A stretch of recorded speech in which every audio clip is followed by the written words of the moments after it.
everyone, it is me. For this video, we'll be exploring Blaxploitation Films, a complex legacy. So, the genre burst into the cinema landscape during the 1970s and is often primarily targeted and made for African American audiences, and the casts of those films are usually black actors, and has its own distinct style, and which I'll get into during the presentation. And it was very groundbreaking at the time, but at the same time controversial in certain ways. So this is what I'm going to get into today. So the background. So the historical context. So the 1970s is when the genre came out.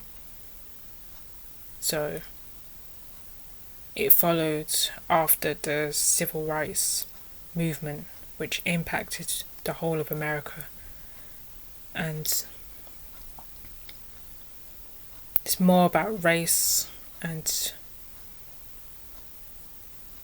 human rights, civil rights basically. So it gave the platform, the civil rights movement gave a platform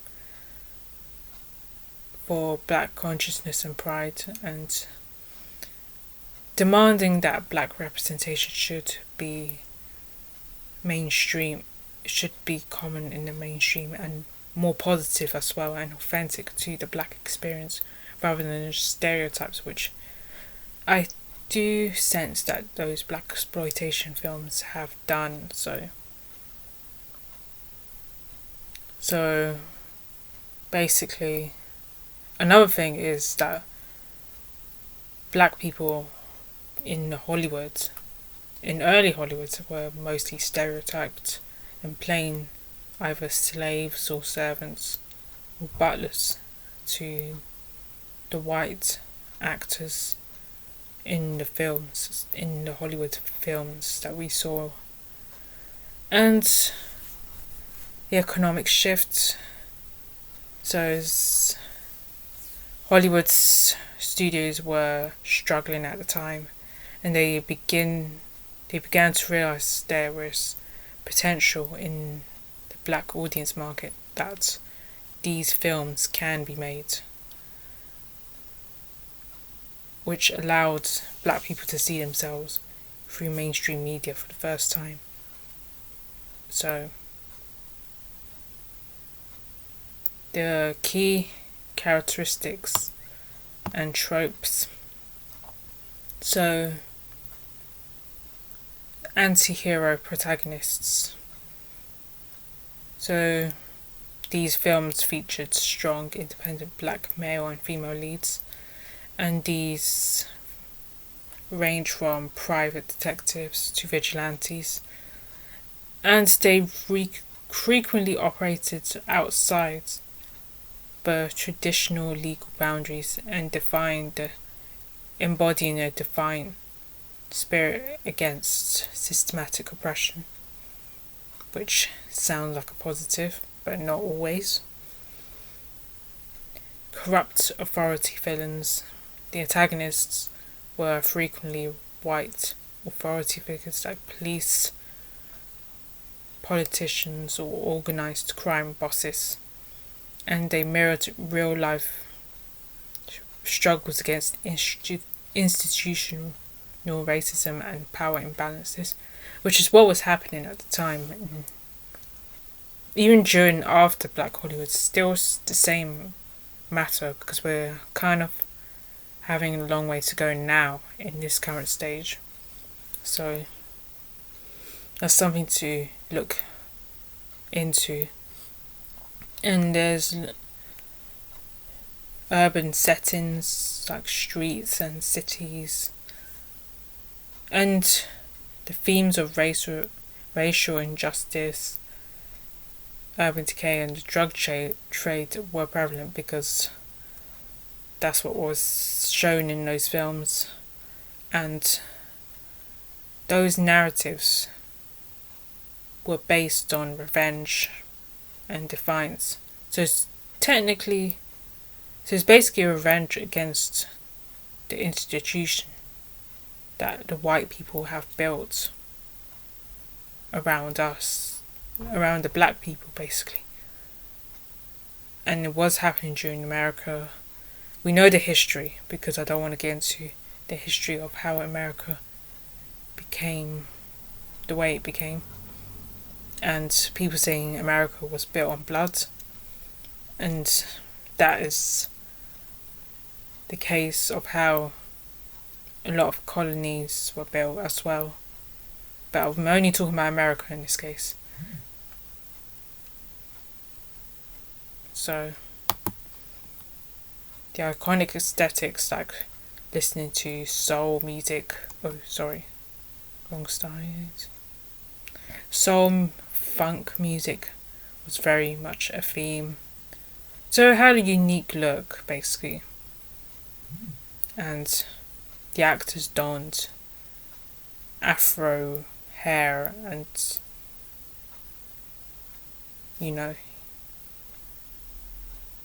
very glamorous looking clothes and stuff. So next slide. So these are the iconic film and trailblazing stars. So there are different actors who were very famous for this genre, like Melvin Van Peebles. And Pam Grier is one of the most famous actors, because she's been in a number of Blaxploitation films. So I think she's played Foxy Brown and Coffee, which are both Blaxploitation films. So she's a symbol of black womanhood that empowers us and allows us to see ourselves in a very positive way, rather than just being suppressed by the system. So these films did challenge the system quite a lot.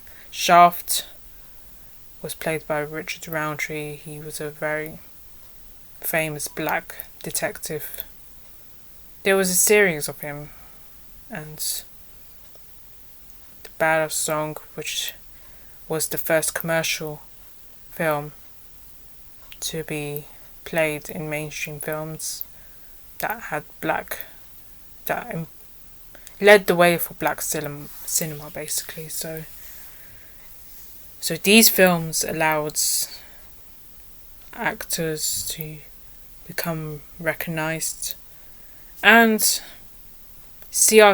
black people were allowed to see themselves on screen, which that's the positive part.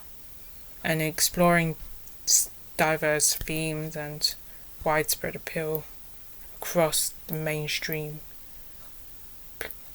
film industry basically, not just mainstream, in the film industry itself.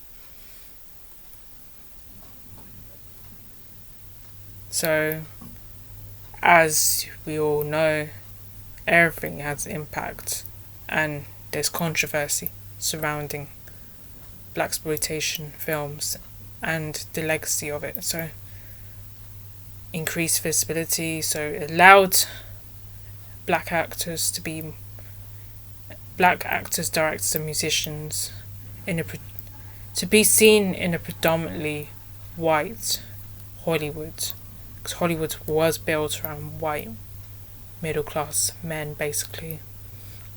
And that's how a lot of film industries are in this day and age.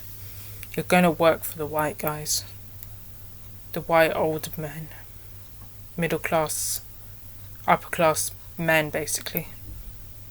And they often offered roles within beyond traditional stereotypes, although I would say some parts of Blaxploitation films are stereotyped as well. So And it did challenge the status quo in some ways. Like, basically, it challenged the way blaxploitation, black people are seen on screen, because only the black person knows their experience. So the black director knows this experience knows more about black people more than the white directors, So they challenge different narratives. Like, often, like I said before, about using stories that challenge the white narratives and presenting stories from the black perspective can be controversial. Of course it's controversial because the way they do it, like making the white person the bad guy, of course, because they are, in some ways, because of what white people caused onto the black through generations of black people in America. And yeah, but it did give the authentic portrayal of how black people experienced life in America. So there is stereotype, as I mentioned earlier. I mean, what I said before, because yes, it gave black people, black actors, directors and musicians a platform to be seen in the mainstream. But there are negative stereotypes because black people in those films are portrayed as prostitutes, pimps and drug dealers, which we don't like to see of ourselves because it's not who we are. Because there are black people, but they need to be less stereotyped. Maybe partly because it's Hollywood, and they want Hollywood are run by white executives, producers. So I guess that's why there are negative stereotypes. And civil rights organisations did express their concerns about the stereotypes of black people. And I would agree that those films are stereotyped in certain ways because I have watched Blaxploitation films before, so I know what they are and how they keep stereotyping us. If you look into I didn't know at the time, but I could tell there's something wrong, but I didn't know at the time. But exploitation for profit, of course. Some critics argue that the genre often exploited black culture for financial gain, with predominantly, as I said, it's because of the white studios capitalizing on urban themes without the genuine cultural sensitivity, because they were the ones on top. And they wanted us to be stereotyped, really, and they don't really know about black people. They know it from what they think black people are like and what media outlets are saying about black people committing crime, those sort of things. Like committing crime, drug dealing, becoming criminals, they're prostituting themselves for no reason, that sort of thing. But it's not really true, because only a black person knows their experience. But sometimes we don't really need to use the race card just for us to have a story. It doesn't make sense. It's happening now. That's the problem I have with these films. With a lot of films that talk about different ethnicities, though, it's good to diversify and have content for that particular audience. But I feel like, at times, we shouldn't use our race cards just for us to have to be seen, basically. in the mainstream, you know.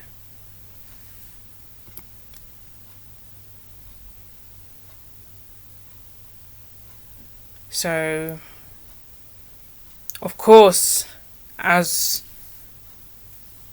all things came to an end, because in the late 70s it declined. The era of blaxploitation films began to decline.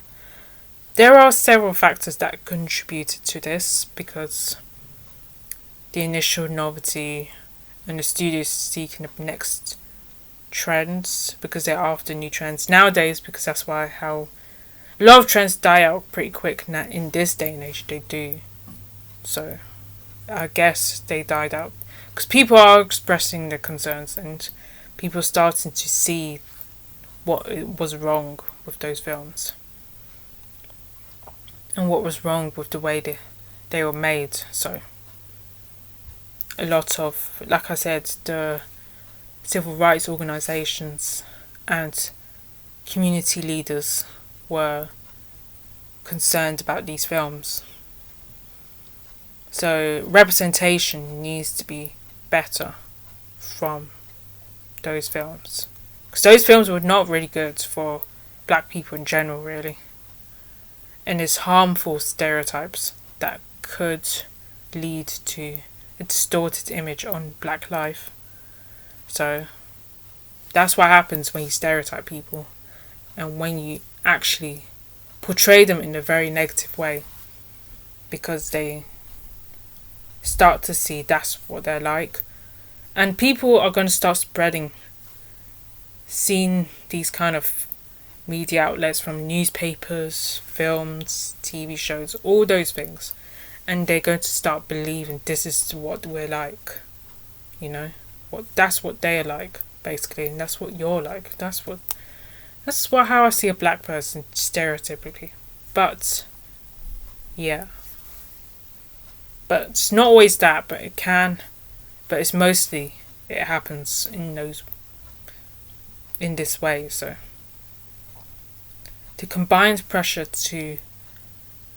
that led to a reduction in production and reevaluation of themes did provide a platform for other filmmakers to talk about the black experience and have their films presented in a more nuanced way, basically. Because nowadays we are all allowed, yes, we're allowed to tell our stories now, and we're doing it from personal experience rather than just doing it because we have to allow people to see these things. It's like the race cards that I said, like you have to use the race cards just for you to be seen in the mainstream amongst everyone who doesn't know about what it's like. And that's what people will say, oh, you really like that, you know? I guess that's what I say. But there's new ways of storytelling and how to tell stories. People are using personal experiences rather than stereotypical. You can be inspired, but also tell your own personal story if you're a filmmaker. So, the legacy of those films. Of course, the director Quentin Tarantino was inspired by the Foxy Brown, and he made his own blaxploitation film, which starred Pam Grier, who was one of the faces of, if not the face of, blaxploitation films and black cinema itself. So it's a direct homage to the genre. So, yeah. And it's also used in mainstream medium, in other mediums like music and TV and Netflix web series like Luke Cage, Black Dynamite, and black hip hop did use lyrics that related to Blaxploitation films, like use certain themes like corruption amongst the police force and the real life experience of crime. But not everyone relates to that. Not every black person related to that. But that was certainly some hip hop artists live at the time. And some people used their platform to discuss race and representation within amongst us black people, and how people should be portraying themselves. So conclusion, as we all know, there's a flawed yet formative chapter. We can learn. Yes, it was controversial, but we can learn from a blaxploitation film. We can learn from those mistakes and make it those negative stereotypes that were problematic during those times can be made into a positive way. You can do better than what they did, because that's what your parents told you, or your grandparents. They do better than what we did.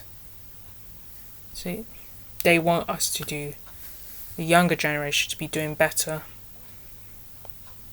So it's good to have this discussion about these things, about pop culture as well, and black history in the film industry.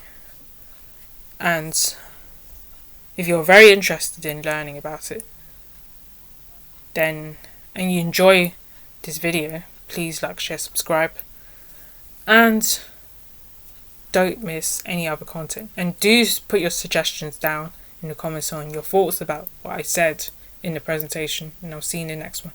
Bye.